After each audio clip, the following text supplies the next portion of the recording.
everybody. Welcome to the 2021 National Signing Day wrap-up. Tyler Stotsky here with head coach John Fankhauser. Coach, thanks for joining me to kind of talk about the class you're bringing in and what you did over this last couple of weeks here. Well, thank you. We're actually in practice number 4 today, so we're braving the elements and battling the recruiting and all those things together. So it's been an interesting 2021 so far. That's actually a good segue to my first question.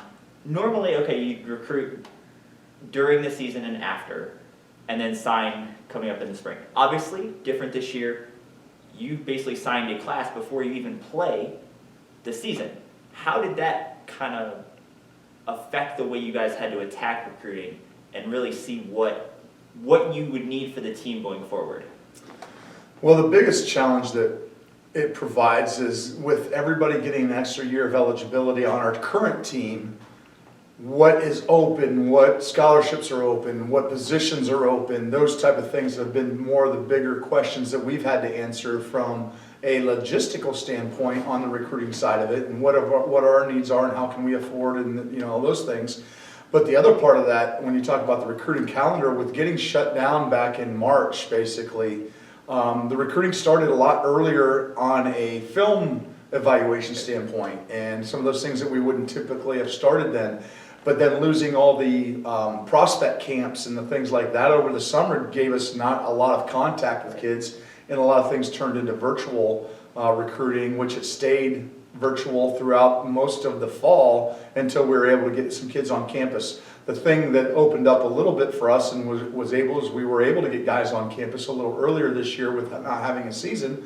So we got into that part of the recruiting process and building those personal relationships a little earlier than we typically would, and I think it benefited how we did our recruiting this year. Now, you looking at the list you have, it seemed like you guys really used the transfer portal a little bit to really solidify a couple position groups. How key was that to really bring in some Division I players and prospects that potentially could help this team going forward? Well, again, with not being able to get out to high schools and not being able to see some people play, we did utilize the transfer portal a little bit more than we typically would. But we'll stay about where we probably were as far as this year goes. The chance that we had to bring in some guys through the transfer process, bringing 2 grad transfers in and then 2 other guys that transferred in as well, it gave us an opportunity to build relationships with them because they weren't playing. It gave us an opportunity to get on the phone, get on virtual, even get them on campus and build relationships and make sure this was a good fit. One of the things I've always stressed with our staff is that if we're going to bring a transfer in, we want to make sure we do our homework on that young man and make sure he's the right type of fit for us. And because when you look at some of the transfer portal things that go on, there's a lot of guys that just kind of bounce around here and there and don't really truly find a home and end up transferring. Again, that's not what the type of culture that we want to set up in our program. But we've done a good job of building relationships with our kids that are transfers and giving them an opportunity to be at home and feel at home and fit in with our program. Now, looking at the class, what is your overall outlook on the class that you had signed this week for the 2021 season later this year? I have a really good outlook for these young men. We were able to do a lot more film study and trying to get out to high school games and see some of these kids, but we filled a lot of our needs.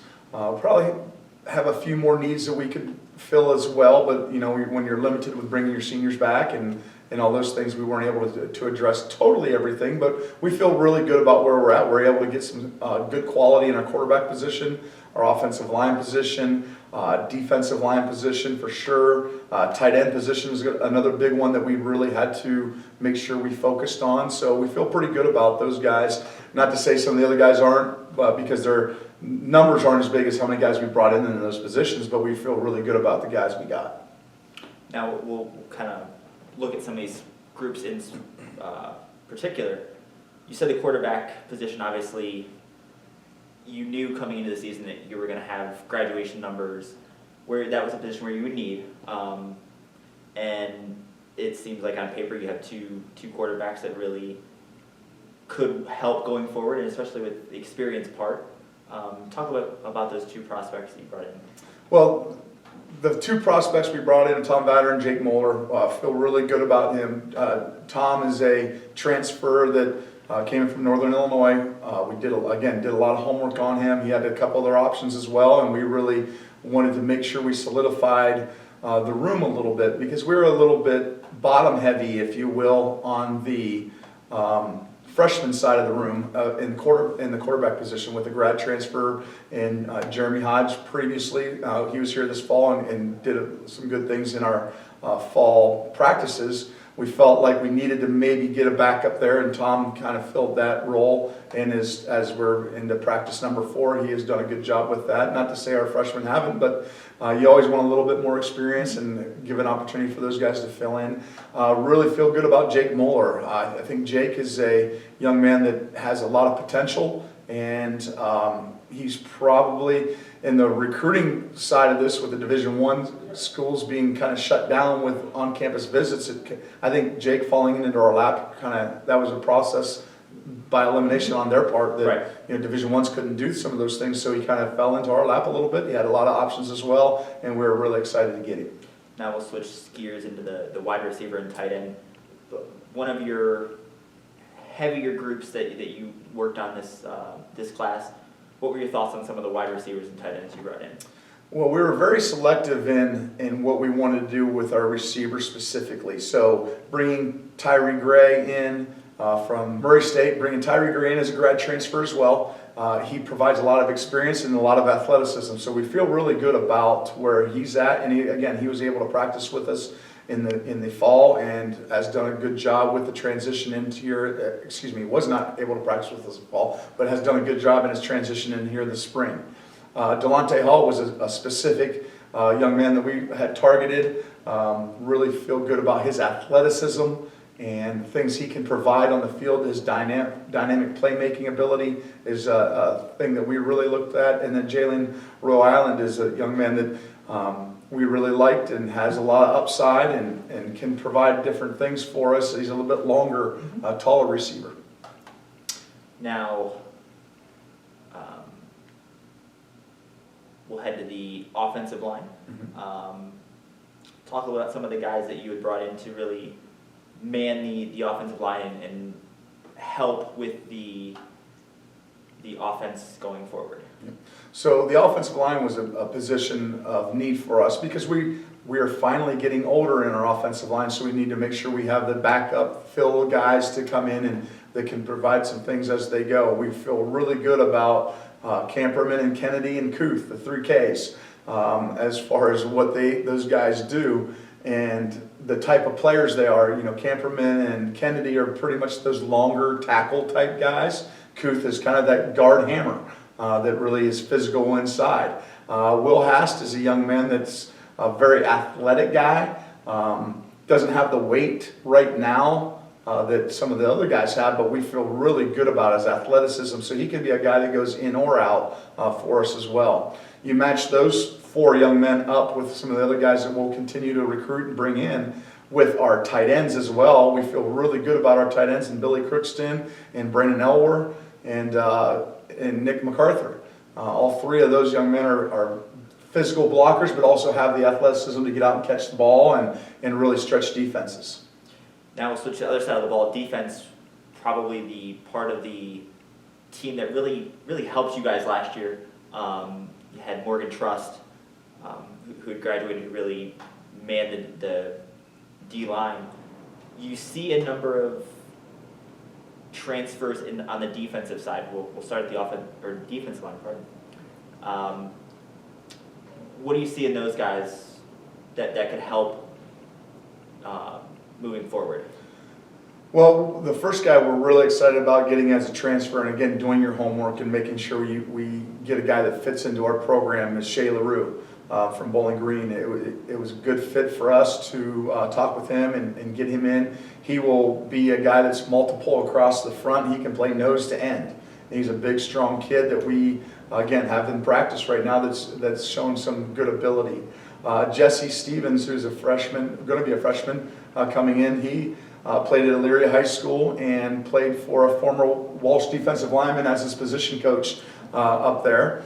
So we had some good recommendations on him. We kind of think that he could be the next Morgan Trust type young man on top of some of the other guys we have. So we feel really good about those two guys coming in. And we're still recruiting a few more defensive line because you never have enough. And those guys are really in high need in all of college football. Right. And we feel really good about those two. And we'll probably add one to maybe two more possibly here in the near future.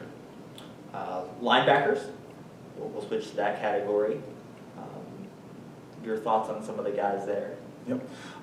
In our defense, that 3-4 front that we are known for, typically run, our linebackers they have to be playmakers. They have to be able to do different type of things. It's not an in-the-box type linebacker anymore. But we feel really good about Rocco Iacino and Cam Hollaball. And again, we're looking to add maybe one more guy to that as we go to finish that recruiting area up, or that recruiting position up.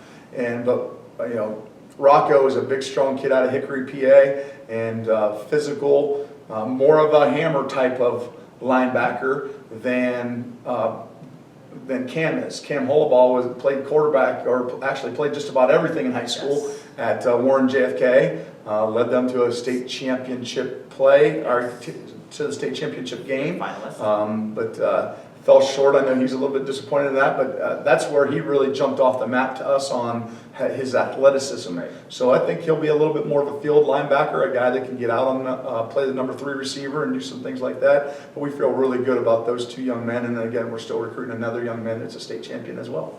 And then last part of the defense, the secondary. Brought in 4 guys between the safety position and corner. Share what you see in some of those guys.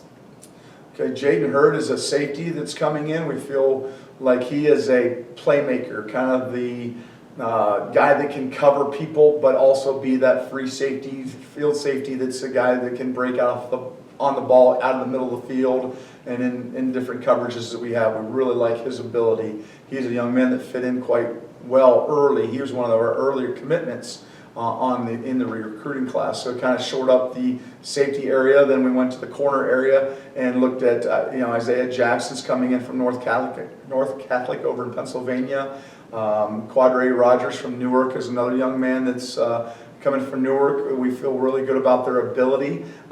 They have some things they can do and play in coverage and play man-to-man and things.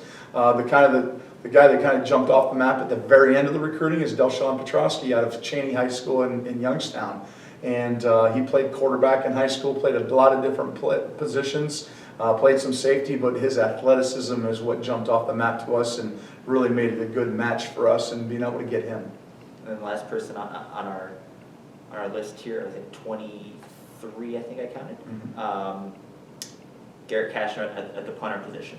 Yeah, with Trey Crockett getting ready to graduate here soon, most likely, as he goes, and he's going to use a little bit more of eligibility, but he's going to be graduating pretty soon, so we needed to make sure we filled that position and had a guy in the back that we have, and we, Matthias Bean and some of the other guys that we have on our roster currently, but we wanted to bring in another guy just to keep that competition going. And Garrett was a young man that I've known as high school coach for a lot of years, and he's been a great guy helping us in recruiting and helping promote Walsh University and those things. So we talked to Garrett and really made a good connection with him and feel good about his athletic ability in punting for sure. But he can also kick a little bit too. Well, Coach, I appreciate you taking the time to talk with me about your signing class and taking some time out of your unusually busy spring.